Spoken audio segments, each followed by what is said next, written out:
Ready, Roy?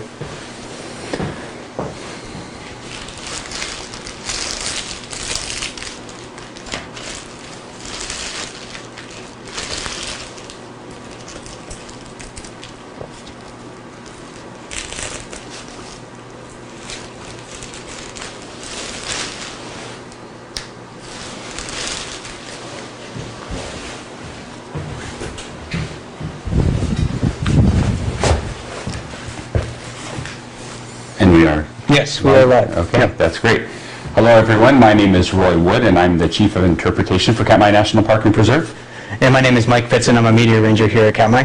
And we want to thank you for joining us on the latest of our Ranger Chats. We got a little bit of a late start today because we ran all over this place trying to avoid bears and find a spot where we could stay relatively dry and make connection with the network connection on top of the mountain. And after several failed locations, we just ended up back here in the visitor center in the park's bear orientation room. And this is where we're going to at least start our chat today before perhaps heading out in just a little bit. If you're new to our chats, these are a cooperative venture between Katmai National Park and Explore.org. And what you can do if you'd like to ask us questions is go to Explore.org's website, go beneath all the icons for all the different cams that they offer, and you'll see a section where you can leave a question. If you ask a question there, one of the people at Explore.org, and was it Courtney or Rick today? It's Rick today. Rick from Explore.org will send those over to us on our iPad, and we will try to answer them. Most days we can get to around 20-ish, sometimes usually less because Mike and I talk a lot.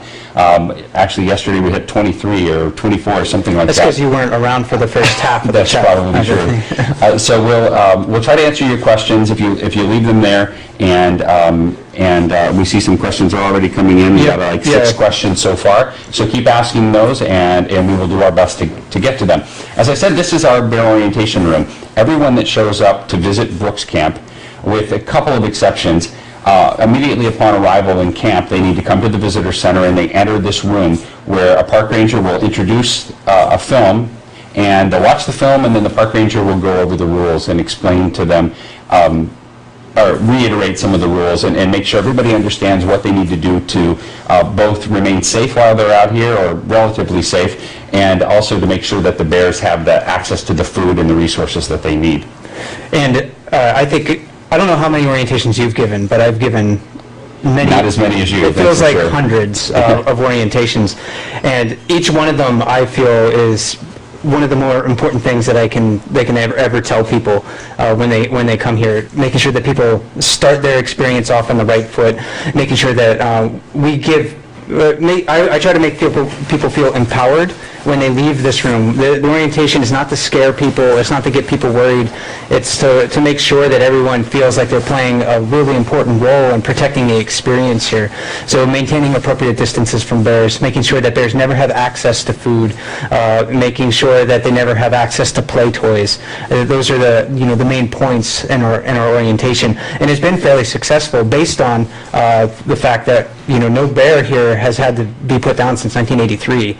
And right. I recently reposted a link to a blog post on Katmai's Facebook page about that this morning. So if you wanted to read more about the story of Sister, whose pellet is hanging right above us. I was thinking, we're in here, this is a good time to do this. As he was saying, we have had relatively few injuries here.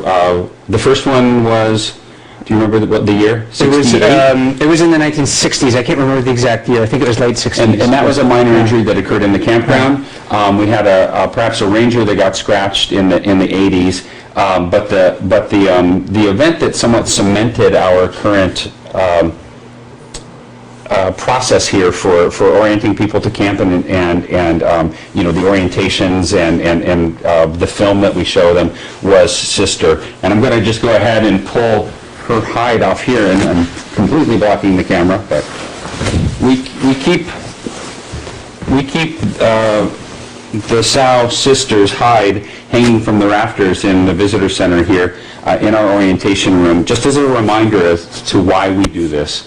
We will say it's a safety orientation for humans, but more than that, it's a safety orientation for bears, because if a bear gets human playthings, human food, steals too many fish from people, or hurts somebody, they could end up like Sister. They could have to be put down. And as Mike said, you can read about this in the blog post, but since we were in here, I thought it was a good time to bring this down and show it to you. I don't think she would have been this blonde. This is just sitting here, aging, becoming very light over time. And I know the topic of the chat that we originally wanted to cover today was camping in bear country, and a lot of the questions that we've had so far are about that. And that's certainly pertinent, I guess, to a little bit of the things that we've been talking about for the past 5 minutes or so, because when you're in a place like Katmai, there's no bear-free spot except for inside of a building like we are. So we can kind of like let our guard down when we're inside. We can eat food inside of the buildings, but when we go outside, we have to behave very, very differently. Right. So when we get to some of those questions that you've been asking about camping in bear country, that'll help to maybe illuminate you and enlighten you and empower you to protect bears when you're out in wild areas. Because I don't discourage people from exploring areas where there are bears. I mean, I go into Katmai's backcountry quite often, and I often hike alone, which isn't necessarily the thing that is recommended when you're hiking, but you know, for folks like me who really relish the solitude that you can find in these wilderness areas, I really have to be extra careful when I'm camping. And we wanted to broadcast from the campground. That's why we're a little bit late, because we were foiled in our attempt to broadcast from the campground. That's why we had to wind up back If here. you've been watching the cams, you see that it's been raining a lot today, and we went to the campground this morning to scout out a spot. We found a spot that we thought was going to be really good. We could see the mountain from there through the trees. It was going to be really, really neat, but we couldn't see the top of the mountain. And when we got back down there today to try to shoot the radio signal up there, it appeared that part of the mountain was in the way, so we couldn't do it from there. But this is a good spot to do, like you said, to talk about the precautions we have to take. The room is littered with props for us to use, and you're standing here behind, or blocking some other props that we use in our orientations. Bears, of course, want to get human food, or food. Maybe not necessarily human food, but they're constantly on that search for food. If they encounter human food, it's often, you know, sweet, fatty, caloric, and would be appealing to a bear. So I think everybody gets that. But what a lot of people don't realize is they just like to play with things too. They investigate everything in their environment and determine whether or not it's edible or fun. And they tear floor mats off of porches. They chew on cabins. You see them playing with sticks all the time. And at some point, a bear got this bag off of one of the cabins here at the lodge and tore through it. I think this was about 95 or so, and the people had an apple and some peanut butter in there, but the bear never got the food. We got it away from her before she got to any of the food, but may have smelled the food in there and then went for it. And bears are, of course, very smart and curious animals, and we know that if they find strange or novel things in their environment, they're going to go and try to investigate them. So that's what happened to this bag. You know, even if you set something down on the ground here at Brooks Camp, and it doesn't have any food odor related to it, if it looks interesting, maybe it's just a different scent. It's not a food-related scent. It just smells different. It smells rubbery. It smells plasticky. Whatever it happens to be, a bear may try to investigate it. So the bear found this to be a really fun play toy, and we want to make sure that bears don't learn this behavior, that they don't learn that we have toys, because bears that learn we have toys may be more likely to approach us or buildings and try to get these things from us in the future. And of course, it's just not like bags and other soft-sided items that they like to chew on, but it's also bear spray canisters as well. If you can see the fang hole in there, just punctured right through it. Probably made a bit of a noise, probably sprayed the bear a little bit. Bears seem to like the smell and even the taste of bear spray. They just don't necessarily like it aerosolized and sprayed in their face, but they will roll in it and investigate the bear spray after it's been sprayed. And that's been experimentally, I think, demonstrated too. There was a researcher up, I think, in the Kulik River to the north of us, you know, in Katmai National Preserve. And I think he went around and he sprayed spots where there weren't any bears. And then he just watched to see what bears do. And they always came over, they always smelled it, showed strong interest in where you had sprayed it, rolled in it quite a bit. So it's not a repellent as many of you know, you don't want to spray it on your tank. You certainly don't want to spray it on yourself because it's very, very painful, highly concentrated pepper spray. It's only to be used in self-defense. And even in that sense, if I'm camping and I need to spray a bear because I can't deter it from approaching my campsite, or I can't get away quick enough, after I spray it and it leaves the area, I'm also leaving the area. I'm not sticking around because that scent could attract that bear back or another bear into the area. So I keep looking around here. I probably look really silly and shifty. I was looking for the hard hat. That's normal, though. Oh, yeah, the hard hat. Sorry, we moved it to the auditorium. Oh, okay. Yeah. I was looking, we have a hard hat when we were doing a construction project out here about 8 years ago. One of the workers left a hard hat around and the bear got to it and poked holes in the top of it. So I was going to show that. I have to show that another time. So we go through how to maintain, keep food away from bears, how to maintain control of your personal belongings, and we also talk about distance a lot. And you guys on the cams talk about distance a lot too, that it often looks like people are too close to bears, and admittedly, oftentimes people are closer than 50 yards to that bear. Sometimes through no fault of their own, the bear comes up and surprises them. Other times because they intended to. And rangers will, when possible, go out and try to talk to people that intentionally approach a bear too close. But a lot of time what happens on the cams is that extreme telephoto that the cams use compresses that distance. And so it can really make it look like the people are very, very close. If you cut through there, you can go right through the middle. We forgot to lock the door. Yeah, we'll lock the door. It really compresses the distance, and so while they may be too close at times, in most cases the camera just makes it look like that. And in a few minutes we're going to leave the building and we're going to go outside. It looks like it's stopped raining now, and we can show you a 50-yard distance. And we don't have quite the same telephoto that the cameras have. In fact, this is a very weak telephoto on this camera, but it'll give you the distance, and we'll go outside and do that in just a moment. Is there anything else we should cover while we're in here? There probably is. One thing that I'm looking at in the back of the room, I was talking about camping in bear country here. If you're doing any backcountry camping in Katmai, essentially you're required to store your food when you're not preparing and eating it in a bear-resistant container, and that's what this thing is right here. They're oftentimes called just bear cans, not bear cam with an N, but bear cans with an S.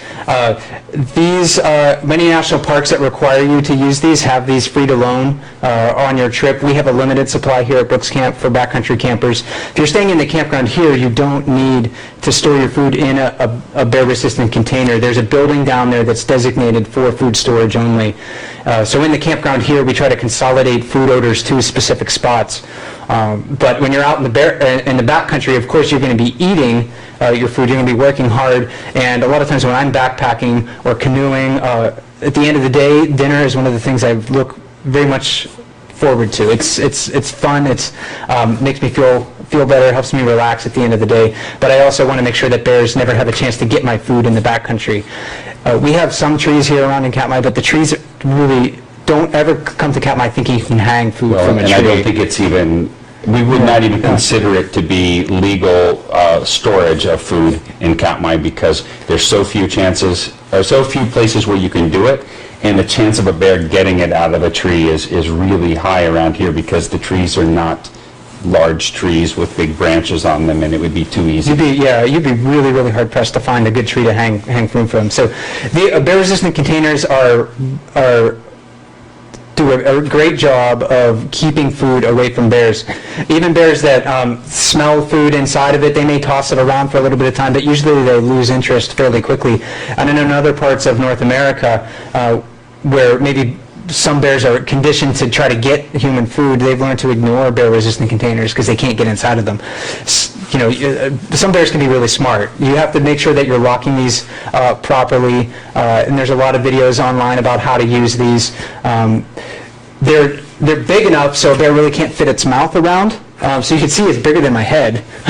So a bear really can't fit its mouth around it. It has a really hard time grabbing a hold of it.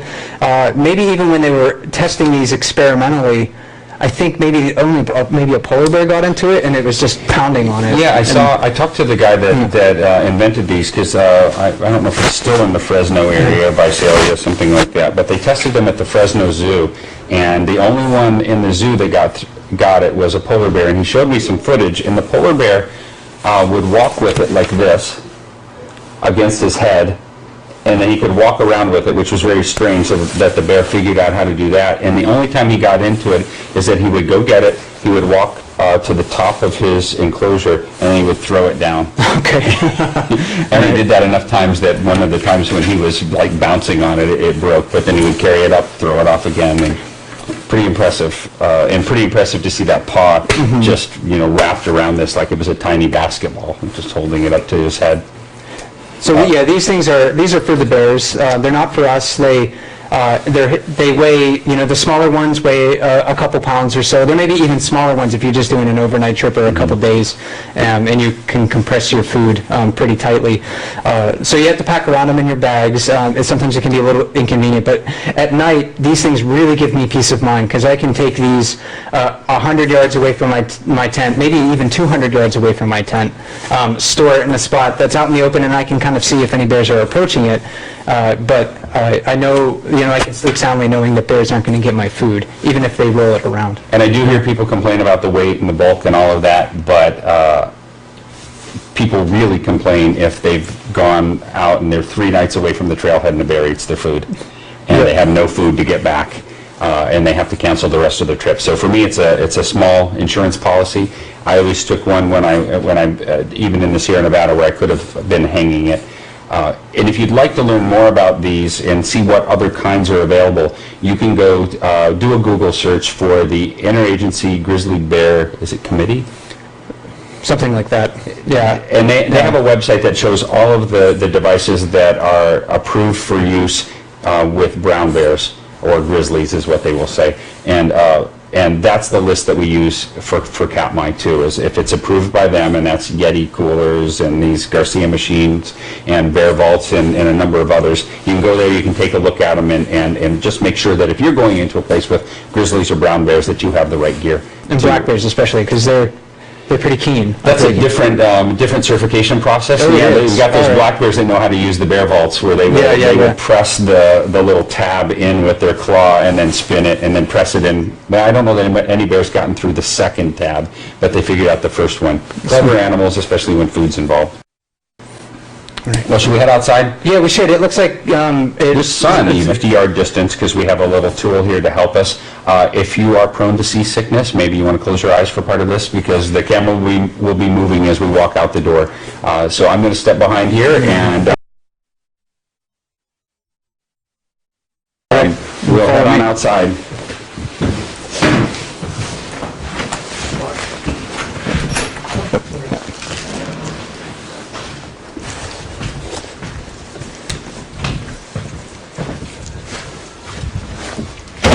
So inside the orientation room, if you look out to the right through the window, you will see a bear cutout. And that bear cutout is way down there. And Mike, you want to run down there and see if... Yeah, I can give everyone a... Hopefully the microphone will work. I'll call you back if it starts to get staticky. So he's going to run on down to the end there. And just get the thing leveled here.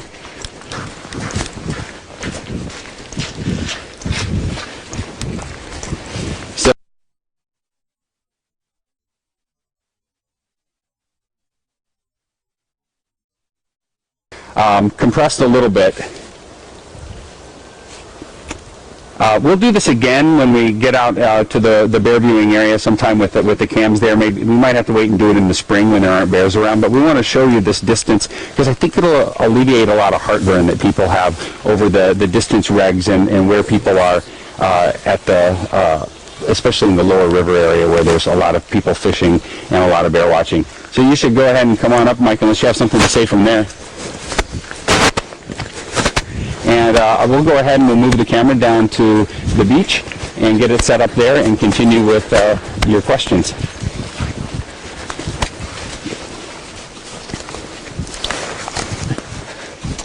while he's coming over here, I will show you the food cache and the gear cache, which is where we have everybody store their food here to make sure that bears don't get it. You know, we don't allow you to walk around camp with food in your backpack. And on the left side, we have a food cache, which is just a small room. And we also have the gear cache next to it, another small room that are relatively bear resistant, and at least so far we haven't had any bears get into these. And that we're actually really lucky here that the bears are well fed. If we had this concentration of bears in this, and let's say there were no salmon, then I think we'd have a lot of bears maybe investigating our buildings out of curiosity, out of need, out of hunger. So when bears are well fed, it's a little bit easier for us to keep them from being tempted to enter these buildings. But if the temptation exists, somebody is careless and they leave their food right out here on the ground, a bear is eventually going to come by and find it. And it only takes one mistake from one person to really start a series of cascading events that can eventually lead to the death of the bear. So you have to give up a little bit of freedom when you come to Brooks River for the protection of the animals. Okay, let's head on down there. All right.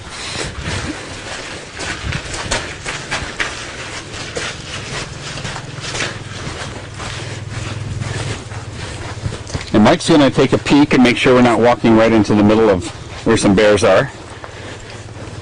Yeah, the coast looks clear.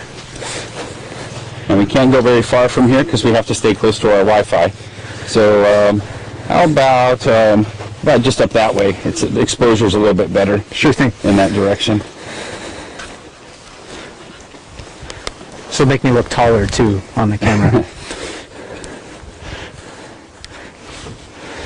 So I know many people had submitted questions already, and we got at least 8 in our queue right now. So we'll try to get to some of your questions about camping in bear country, starting right now.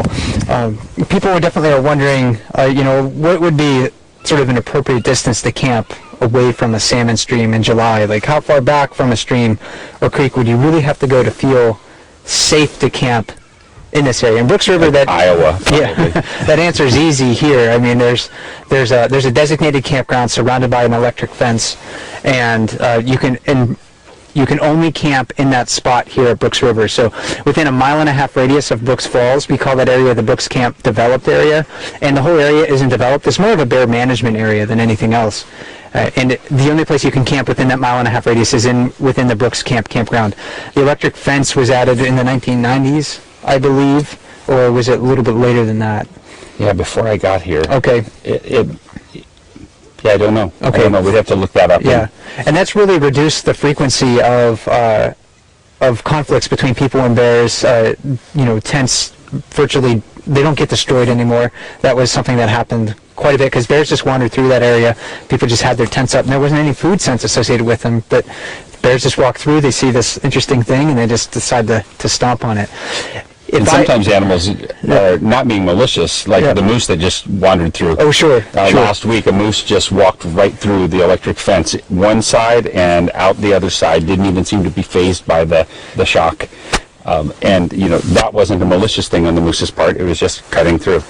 And we've also had bears go into the camp or through the campground in the past few years, but not because they were seeking anything. I think maybe the instance that we both know about, maybe most that we know about well, is 435 Holly chasing another bear into the campground. And I didn't witness it, but we got a little bit of video of it. Yeah, we have a pretty good video of it that was shot by some people in the campground, and we were actually going to show it to you during our chat today if we were in the campground and had the access to the computer and can do it. So we'll slip that in another time and share that with people. It's pretty interesting in that you see that the bear doesn't really want to go through the electric fence. He tries to avoid it for a while, but when he weighs his options of dealing with this large boar coming down the beach one way and Holly with injured backpack on the other side, did a little bit of math, decided it was better to take the pain from diving through the electric fence and making contact with it than walking around or dealing with the bears.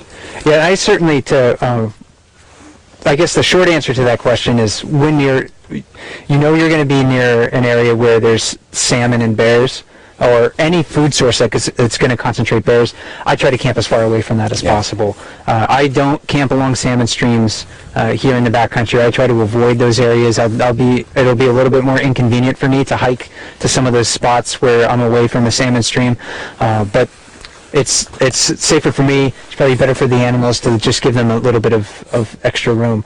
And here, if you do want to camp in a relatively, an area where there's less bears, I'm not going to say bear-free, but less bears, the Valley of 10,000 Smokes is a wonderful place to go. And there's a lot less bushwhacking when you go into that area, too.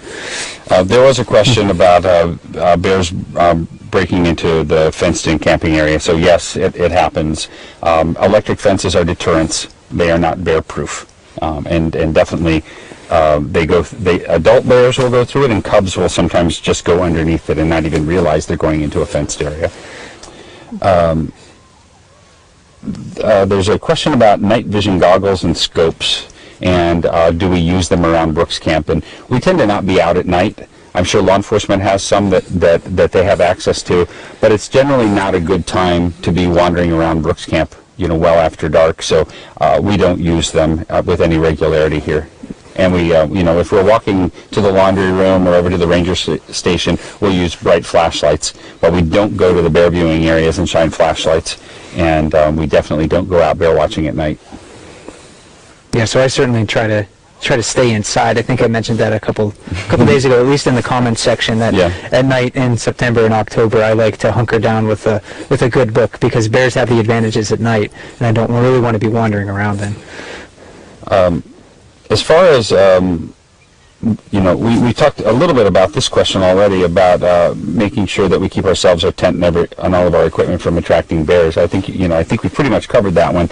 That you camp as far away from where the concentrated food source is that the bears want, whether that's salmon or berries or a whale carcass or whatever it happens to be. You try to get some distance between you and that. We don't leave our stuff lying around. We always try to keep it with us.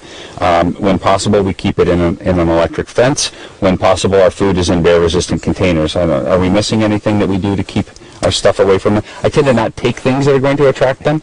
When I'm going camping, I don't go camping with canned salmon and tuna fish and sardines. I pick things that I think are going to not attract bears. How about you? Oh, sure, certainly. I mean, I'll leave, you got to leave the bacon at home. Certainly, I'm not going to bring smoked salmon along with me. I like to eat. Sometimes I'll even go cold camping, and I won't cook. I won't bring a stove, and that's a personal preference. A lot of people like that hot meal, and I certainly like a hot meal too.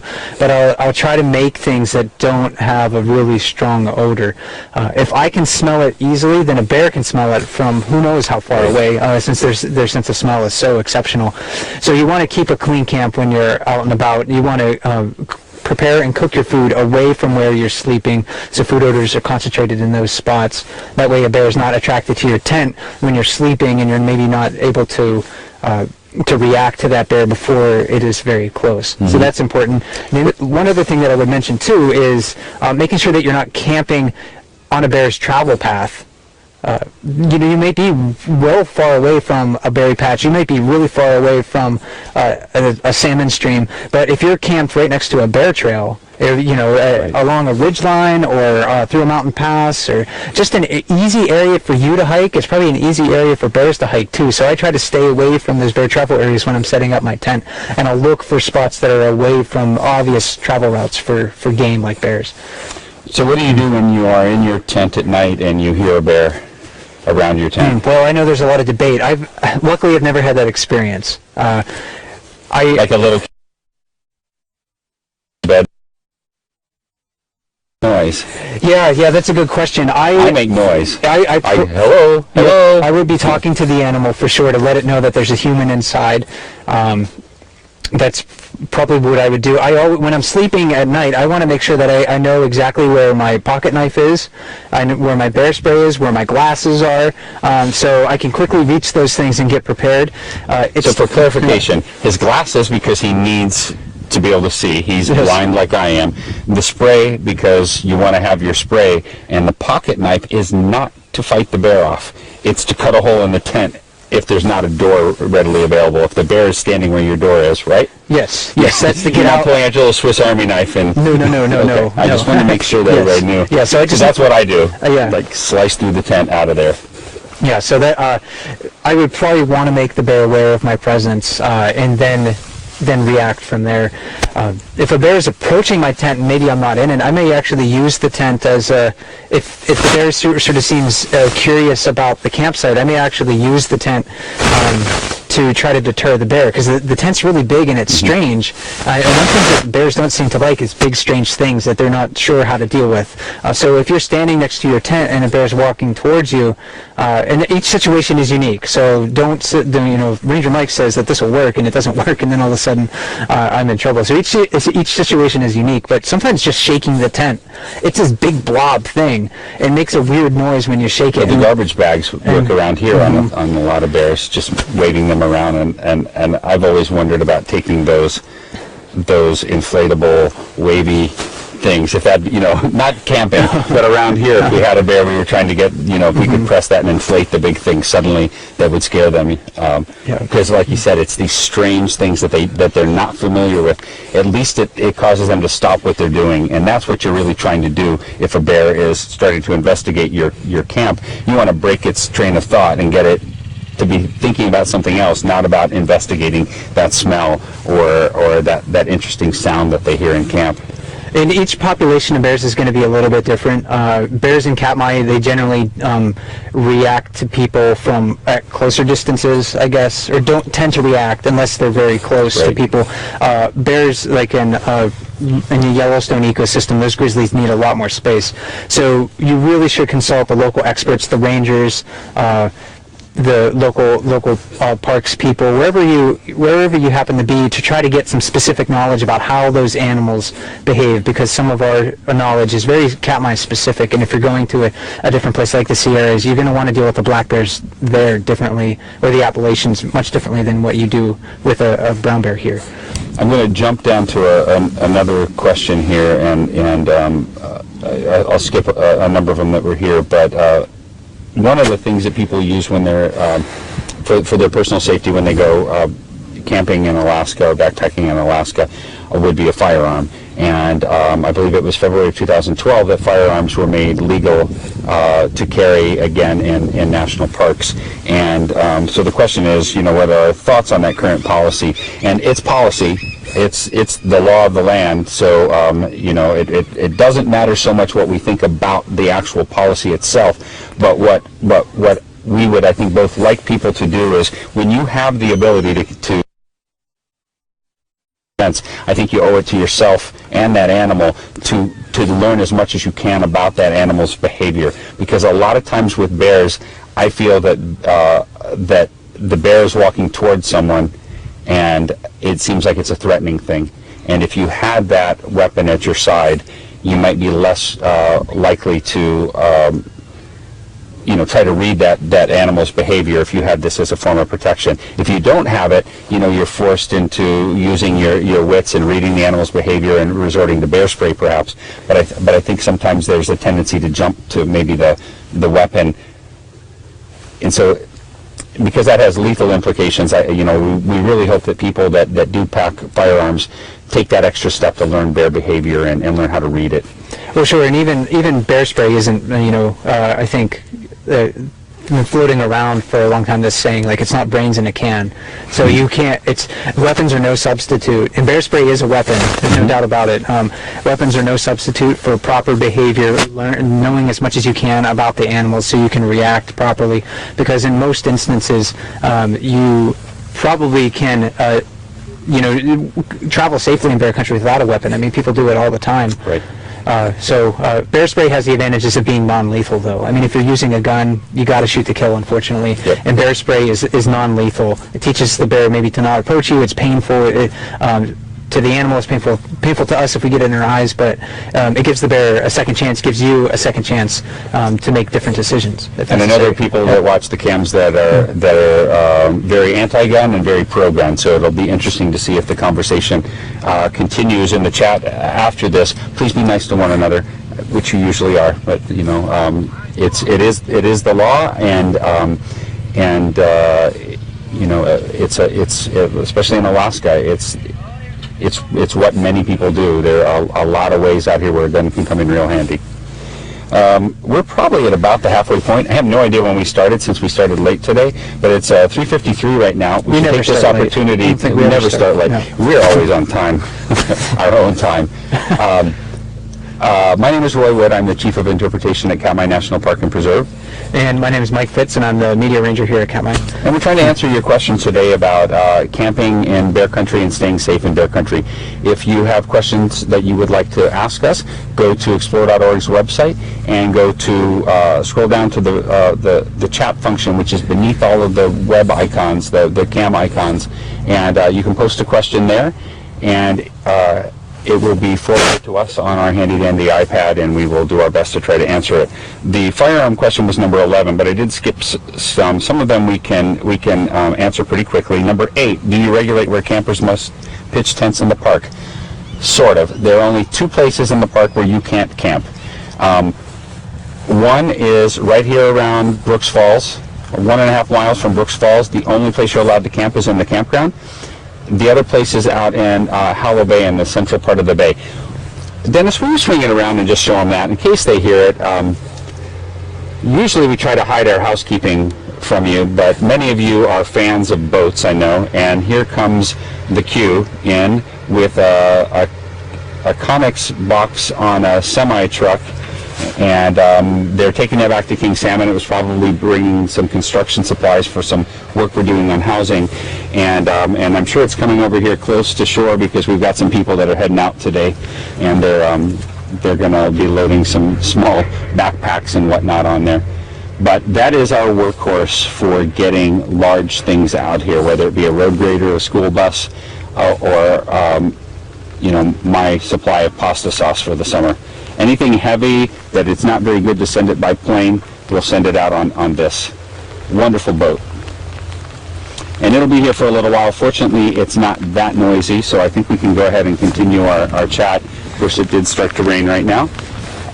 And of course, I can't tell how long that's going to last, but it could be a while. How effective is a bear bell? I think the human voice is the best. Bears speak every language on the planet. You don't even have to say anything in any language. You can just make human noises, and a bear will know where you are. The only advantage I really see to a bear bell is it works when you're not.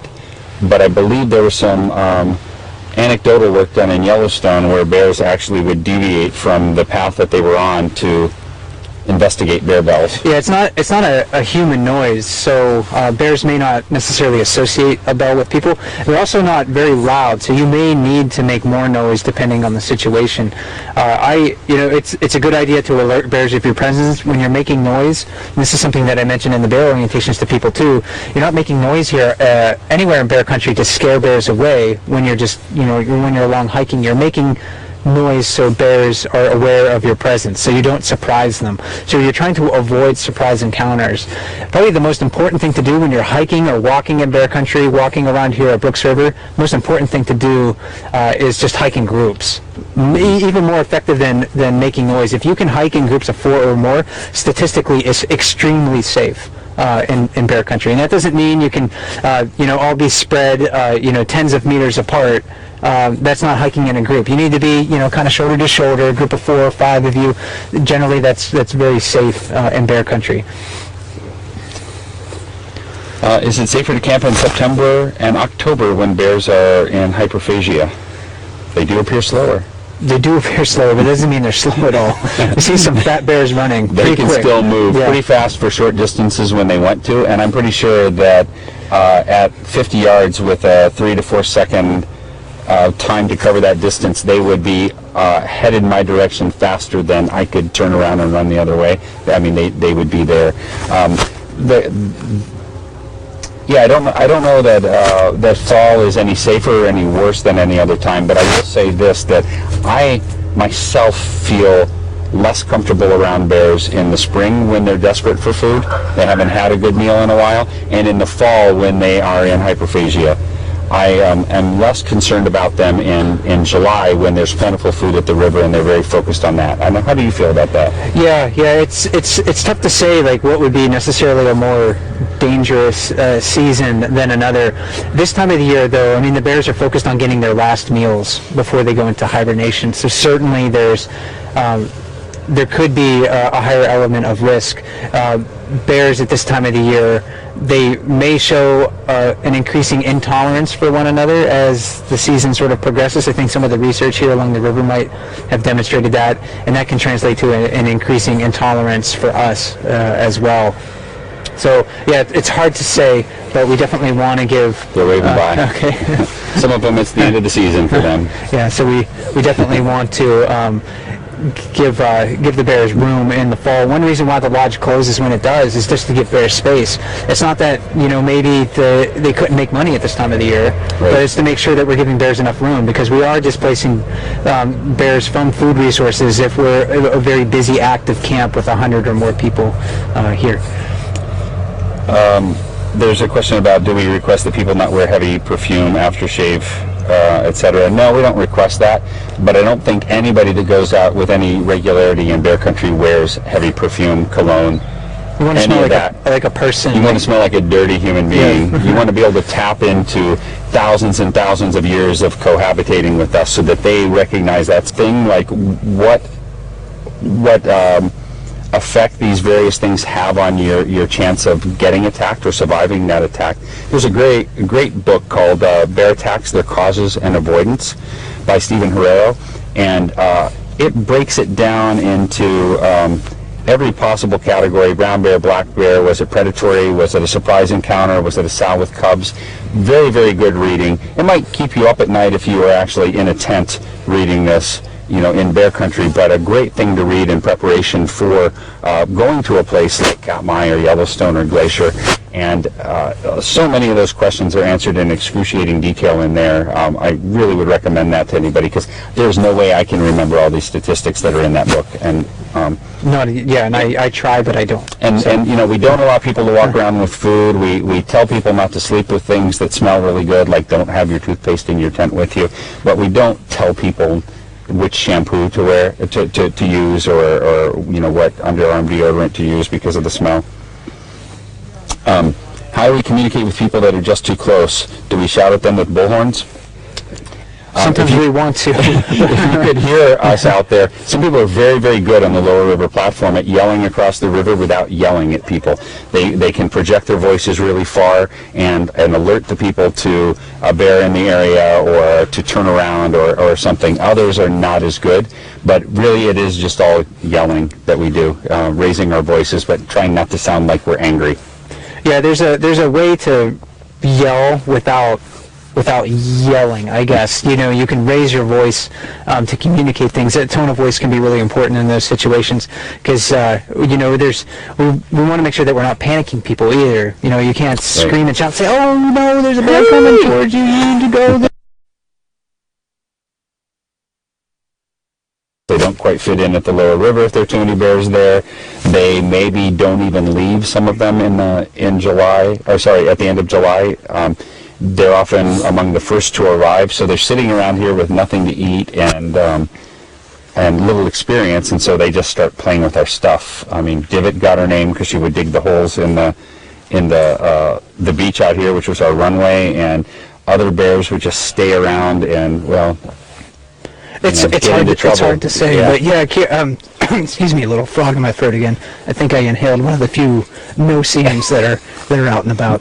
So I think my voice quality took a tumble, but it's getting a little better now. There's water over there. Oh, sure, yeah. There's lots of water with just filter the tapeworms out. Yeah, and all the bear scat that's been washing in the stream. It is hard to say. I think all age classes of bears show a natural curiosity towards strange things, but definitely those subadult bears that are exploring their world, they may be more likely to try to approach things and get things from us. I have seen large bears, head bob years ago and backbite when they had their little fight over here by the ranger station. When they were done, they went and tore up on things, but it wasn't the mischief like that I see some of the other bears get themselves into, where they are truly just exploring. I wonder what that's going to taste like. I wonder if it'd be fun to tear the tar paper off of that building. So, and there seems to be some evidence with a few bears here at Brooks River that were raised as cubs, that if they had a play reward as a cub, then they maybe remembered that in the future. And as adults, maybe we're more likely to try to get play toys from us. So I think, yeah, if a younger bear learns something, is we provide something fun to play with, then they may be more likely in the future to try to get those things from us. if I understand the next question correctly, it is, how well do you think it works when people bury their food caches in garbage cans to keep the bears from it? And I would say not at all. If I understand what you're asking, bear cans are not bear resistant in any way. They're hardly even raccoon resistant. And so a bear just knocks them over, squashes them. I mean a garbage can, I think you said. Oh, yeah, garbage can. Okay. Sorry, if I said bear can again. Yeah, a garbage can is not bear resistant at all. And burying it is just going to maybe slow the bear down a little bit, but it's not going to make it. And it's not going to hide the odor either. If people are digging, cat holes to take a number 2 in the backcountry, bears here in Katmai often dig those things up. So they can smell things that are anywhere beyond where a level of odor that we can detect. And we've mentioned odor a bunch. One of the questions here is their sense of hearing as keen as their sense of smell? And absolutely not. Their smell is their strongest sense by far. They see the world through their noses. Their hearing is probably about on par with us, maybe. With us, same as vision, more or less. I mean, they might have some difference in the frequencies that they can hear, much like their vision is a little better at night than ours, but the acuity is about the same in vision and as in humans, and in hearing about the same as us. We keep talking about the bears coming into camp and looking for food, and there was a question about do they circle the area looking at areas where we store food and checking out our buildings.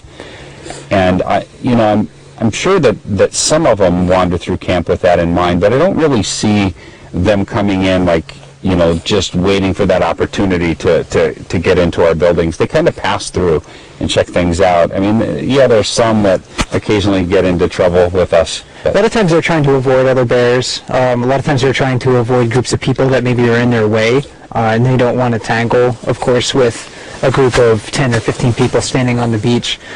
They may be just trying to take a shortcut to the river, because you're on the beach where we're standing here. If you go in this direction, you can get to the river just as quickly as you can if you're going right along the beach. Right. So they may just try getting to the river. A few years ago, we had a door left open in our incinerator building where we store our trash, and there was inside of there was and the incinerating building is always locked, but somebody mistakenly left the door open, and there's a garbage can in there designated just for fish guts. If some of the staff clean a fish, they're supposed to take it immediately there, put it in there, and then they incinerate it on a very frequent basis. But one mistake, somebody left the door open, and bears went into the incinerator building. There's probably garbage everywhere else in there that smells like food. Lots of human food in there. The bears ignored everything else and went right to that trash can and took those fish guts out and started to eat them. And then for weeks, we chased Flo and her cubs away from that. It was Flo and their cubs. And they just kept coming back. They don't have to get rewarded every time to keep investigating it. I know you know this, but they may not know it. The house that he lived in, prior to him living in it, the ranger that lived in there was an avid hunter, and he had a lot of game in his freezer. One day a bear pushed up his garage door, just put his paws on it and pushed it right on up, went in past the dog food, past the pasta, past the cookies, the crackers, the cereal, everything else in the shelves. A lot of us use our garages as our pantry since we don't make it to town, weekly to get groceries. So lots of food in there. Went straight past that, went to the freezer, opened it up, and ate his moose. Didn't mess with the frozen pizzas, the hash browns, or anything else. Went straight to the moose and ate that. And then he tied his door shut the next day, and there were fresh prints on his door the next day, and every other garage door in that four-apartment complex. There's actually little marks from the bear's canines in my finger. In the freezer, you got the holes? Yeah, they're not holes, but they're dents. Yeah. And it's and it's like metal or aluminum on the outside, and the bear bit it to lift up the lid. So That is yeah, great. so I didn't know that. that's definitely in there. You have to get a picture of that for me. Show it to me sometime. I haven't seen them circling around, but we know that once they get access to something, they're likely to keep coming back to that.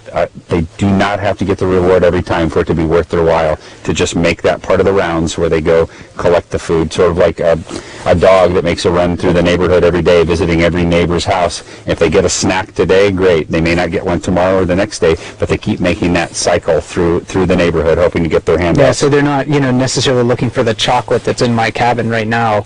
But if I left a bunch of chocolate on the ground and they got that reward, just like the bear probably that was in King Salmon that broke into my apartment before I lived there, just to clarify, that bear probably had fed on moose sometime in the past. So Yep. it smelled the moose, smelled it through the freezer, through the garage door. Yep. So again, just one mistake. Just crazy. one mistake can lead to these cascading effects. Do the bears smell the food cooking in the lodge and come around? Well, we know they smell it because I can smell it at my house. And so, yeah, they smell it, but as long as they don't get food from it, it's just a smell. And they may investigate the area, but I have never known them trying to get into the lodge.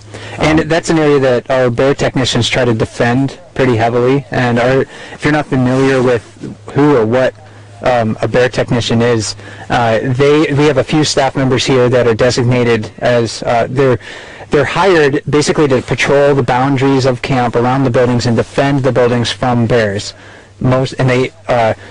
Most of the time are just using different body position to do that. Tone of voice is really important when they're doing that.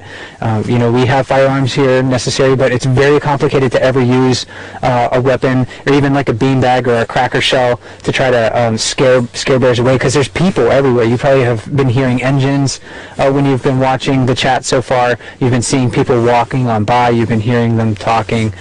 So it's not so easy that we can just say, okay, let's get out our shotgun and let's get our rubber bullets out to try to scare this bear away. So the bear technicians have to resort to a lot of other techniques to try to keep bears away from the buildings. If you scare a bear, it may take off running. I mean, if you really scare it, like with a rubber bullet or a beanbag or a cracker round, it may take off running, and you don't know where it's going to run. It might run that way, it might run that way, it might run right into that group of people. And so that's why we're super cautious about it. We have not ever had any of the bear techs come on camera and talk to us, with the exception maybe Sherry very briefly last year with the photo, because they're so busy running around. If they're working, and they're out nudging bears out of this part of camp or that part of camp. But as things slow down here, maybe next week or actually we're not here much after that, maybe next week, if we have a moment where maybe the weather is absolutely terrible, we could do something with a bear tech inside, and you could meet one of them and they could share some stories. And anybody who lives around here has stories about bears, whether you're a bear tech or the dishwasher at the lodge. Everybody has had some encounter with bears. And the last question we have on here is, have either of us had an unexpected one-on-one encounter with a bear? And I mean, I've had so many, I can't even think of one that Just would the be... other day, I had one on the Falls Trail, just walking down, and so yeah, they happen all the time. I think the key word here is unexpected. Yep.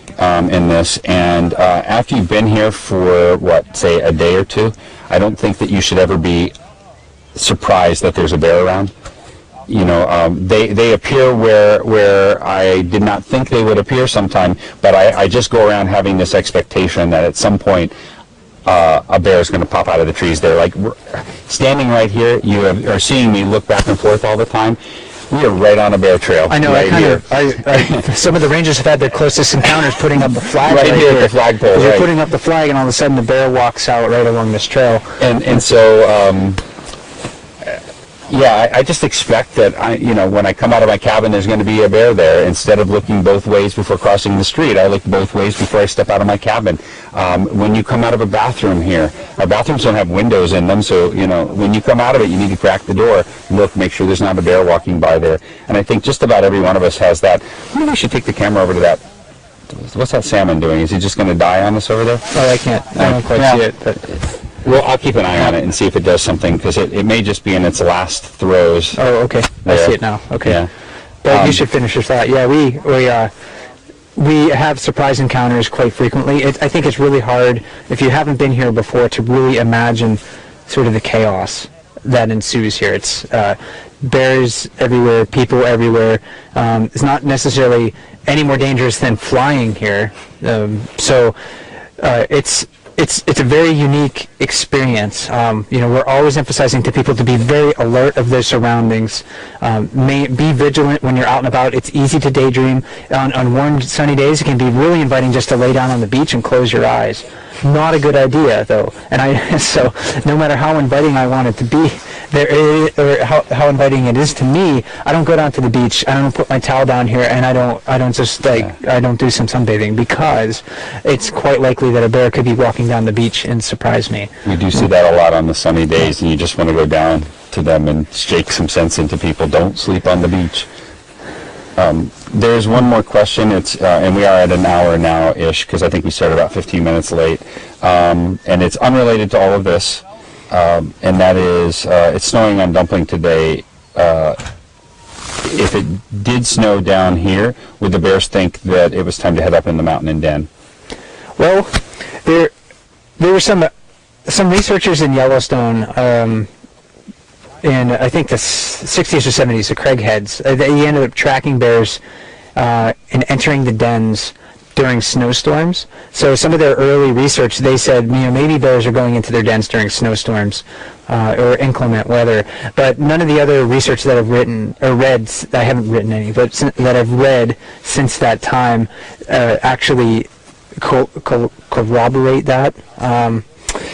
So I don't know. Weather probably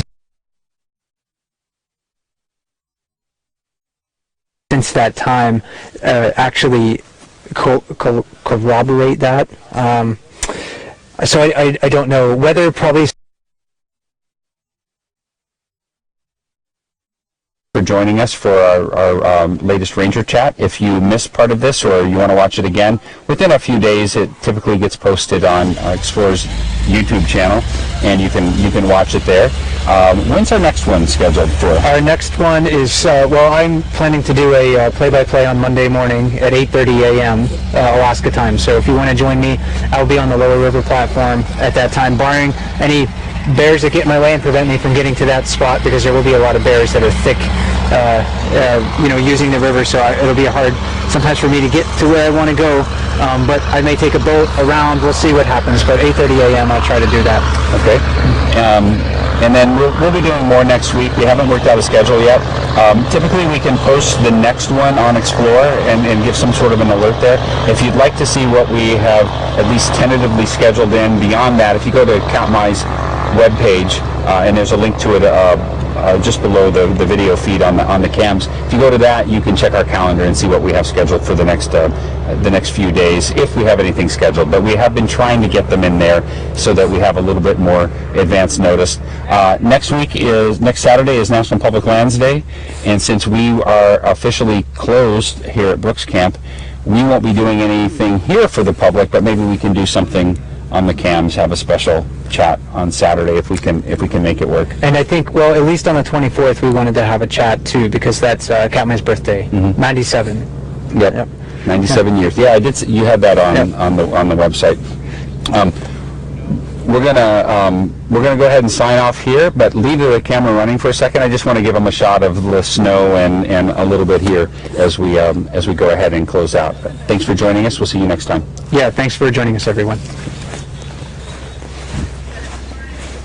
I just wanted to show a little bit of the fall colors here right now, because it's getting kind of pretty, and a different angle on the beach. You can see some of the float planes, and the boat in the first boat you see is the Park Service boat, one of the Park Service boats. And then I'm going to slowly pan around the other way across the lake, and you can see some of the fresh snow on Katolanat.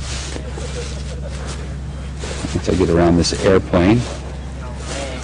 And then there's a group of people over here, and we won't focus on the people, but they're getting ready to fly out on the Katmai airplane. This is the last day Brooks Camp is open, and all the guests will be leaving now. The only way to stay out here at this point is to camp. And we'll go ahead and we'll leave you with that as your final shot. Again, thanks for joining us, and we will see you again real soon.